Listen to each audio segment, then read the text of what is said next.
જે ભારતીય જનતા પાર્ટી રામના નામે મત લે છે, હિન્દુત્વના નામે મત લે છે, જેવી ચૂંટણી પૂરી થઈ કે તરત જ એમણે ડિમોલેશનનું કામ ચાલુ કરી દીધું છે। ચૂંટણી પૂરી થઈ, જીતી ગયા એટલે હવે બુલડોઝરની કામગીરી ચાલુ। તમે તો હિન્દુત્વની પીપળી વગાડો છો, તમારે તો હિન્દુ રાષ્ટ્ર બનવું છે ને તમે જ કેમ મંદિરોના દુશ્મન છો? રાજકોટમાં મંદિર ડિમોલેશનનો મુદ્દો હવે કોંગ્રેસે મેદાને લાવી અને ઉગ્ર વિરોધ કર્યો છે। ધાર્મિક લાગણીઓને અવગણી કાર્યવાહી થઈ હોવાની વાત કોંગ્રેસે કરી। હાથમાં ગદા અને બેનરો સાથે રસ્તા પર કોંગ્રેસના કાર્યકર્તાઓ અને નેતાઓ ઉતરી ગયા હતા। હજુ સુધી તમે અમારી ચેનલને સબસ્ક્રાઇબ નથી કરી તો અત્યારે જ ન્યૂઝરૂમ ગુજરાતને સબસ્ક્રાઇબ કરો, ફેસબુક અને ઇન્સ્ટાગ્રામ પર ફોલો કરો।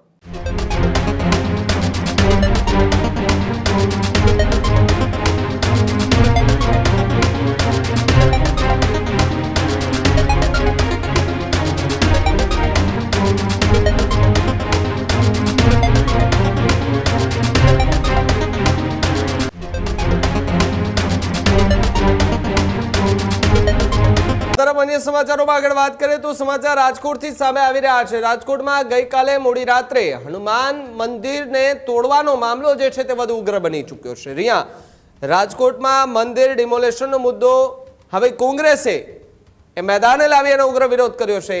મવડી વિસ્તારમાં મંદિર તોડફોડ બાદ રાજકીય માહોલ ગરમાયો છે। કોંગ્રેસના કાર્યકર્તાઓ દ્વારા હનુમાન ચાલીસા સાથે ધરણા પ્રદર્શન કર્યા। જય શ્રી રામના નારાથી સમગ્ર વિસ્તાર ગુંજી ઉઠ્યો હતો, જ્યારે કાર્યકરો હાથમાં પોસ્ટરો અને હનુમાનજીની ગદા સાથે બેઠ્યા હતા। ધાર્મિક લાગણીઓને અવગણી કાર્યવાહી થઈ હોવાની વાત કોંગ્રેસે કરી। મંદિર પર બુલડોઝર ફેરવતા હિન્દુ સમાજમાં રોષનો માહોલ ફેલાયો છે। સ્થાનિક લોકો સાથે ચર્ચા કર્યા વગર કાર્યવાહીનો વિરોધ કરવામાં આવ્યો છે। વિરોધ દરમિયાન પોલીસનો ચુસ્ત બંદોબસ્ત ગોઠવાયો, જ્યારે મંદિર ડિમોલેશન દરમિયાન ચુસ્ત પોલીસ બંદોબસ્ત ગોઠવાયો હતો। મંદિર ડિમોલેશન મામલે જવાબદારી નક્કી કરવા માટેની માંગ જે છે તે કરવામાં આવી રહી છે, એટલે કે જે સ્થાનિક લોકો છે તેઓ પણ આ વિરોધમાં જોડાયા। કોંગ્રેસના જે કાર્યકર્તાઓ છે તેઓ પણ જોડાયા હતા। હાથમાં ગદા અને બેનરો સાથે રસ્તા પર કોંગ્રેસના કાર્યકર્તાઓ અને નેતાઓ ઉતરી ગયા હતા। જય બજરંગબલીનો નાદ રહેશે, શ્રદ્ધાનો પ્રકાશ હંમેશા જીવંત રહેશે તે નામના પોસ્ટરો જે છે તે લઈને રસ્તા પર ઉતરી આવ્યા હતા અને જે મંદિરનું ડિમોલેશન કરવામાં આવ્યું। જો કે જે રાત્રિના સમયે ડિમોલેશન થયું ત્યારે પણ થોડો તંગદિલીનો માહોલ જોવા મળ્યો હતો, કારણ કે ત્યાં જે સ્થાનિક લોકો હતા જેમણે આસ્થાનું પ્રતીક માનતા હતા જે મંદિરને, અને આસ્થા સમાન મંદિરને તોડી પાડ્યું એ માટે થઈને લોકો ત્યાં પહોંચ્યા હતા। જો કે લાંબી જહેમત બાદ મનપાના અધિકારીઓ અને જે સ્થાનિક લોકો છે તેમના વચ્ચે સમાધાન થયું અને મંદિરનું ડિમોલેશન તો થયું। ડિમોલેશન થયા બાદ હવે કોંગ્રેસ જે છે તે હવે મેદાને ઉતરી છે અને મેદાને ઉતરતાની સાથે જ હાલ તો રાજકીય માહોલ જે છે તે મંદિર તોડવા મામલે ફૂલ ગરમાતું જોવા મળી રહ્યું છે। કોંગ્રેસે હંમેશા લોકો સાથે ઉભી રહી છે ને તમે જુઓ કે ચૂંટણી પછી જે ભારતીય જનતા પાર્ટી રામના નામે મત લે છે, હિન્દુત્વના નામે મત લે છે, જેવી ચૂંટણી પૂરી થઈ કે તરત જ એમણે ડિમોલેશનનું કામ ચાલુ કરી દીધું છે કે જે રામના મત નામ ઉપર મત માંગે છે, હિન્દુત્વ વિશે પ્રચાર કરતી હોય છે, હિન્દુત્વની પીપળી વગાડતી હોય છે, આજ લોકોની આસ્થા સાથે રમી રહી છે। અસંખ્ય મંદિરો પાડી નાખ્યા છે અને કોઈ પણ ધર્મ હોય એમના સાથે આ લોકોને કઈ લેવા દેવા જ નથી હોતા કે તમે ગમે ધર્મ ના હોય, કારણ કે મંદિર સાથે આપણી એમ કેમ રીતે આસ્થા જોડાયેલી હોય છે। ભલે નાનામાં નાનો માણસ હોય કે નાની ડેરી હોય પણ એની સાથે એની આસ્થા જોડાયેલી હોય છે કે પણ ભારતીય જનતા પાર્ટી બસ ચૂંટણી સુધીનું કામ હતું ત્યાં સુધી અટકાયેલા હતા। ચૂંટણી પૂરી થઈ, જીતી ગયા એટલે હવે બુલડોઝરની કામગીરી ચાલુ। જોવાનું જ નથી કે લોકોની આસ્થા છે કે નહીં। આપને ક્યારે આ જાણ થઈ મંદિર વિશે અને આપે ત્યારબાદ શું પગલાં લીધા?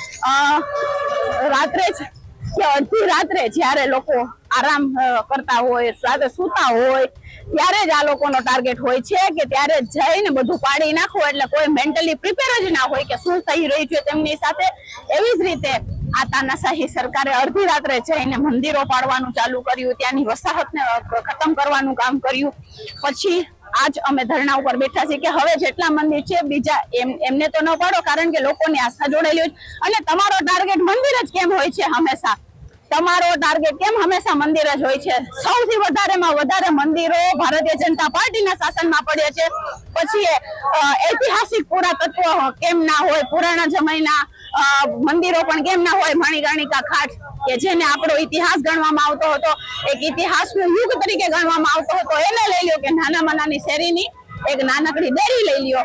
આટલા જેટલા મંદિરો પડ્યા છે એ હિન્દુની આસ્થાઓના પ્રતીક છે, એ જ મંદિરોને એમને પાડ્યા છે. તો કેમ તમે તો હિન્દુત્વની પીપળી વગાડો છો? તમારે તો હિન્દુ રાષ્ટ્ર બનવું છે ને તમે જ કેમ મંદિરોના દુશ્મન છો? એ એક મોટો સવાલ છે. લોકોએ પણ હવે જવાબવું પડશે, જોવું પડશે કે જે આ લોકો રામના નામે મત માંગે છે, હિન્દુત્વવાદીની વાતો કરતા હોય છે, સૌથી વધારે મંદિરો એમણે જ પાડ્યા છે. હજુ સુધી તમે અમારી ચેનલને સબસ્ક્રાઇબ નથી કરી તો અત્યારે જ ન્યૂઝરૂમ ગુજરાતને સબસ્ક્રાઇબ કરો, ફેસબુક અને ઇન્સ્ટાગ્રામ પર ફોલો કરો.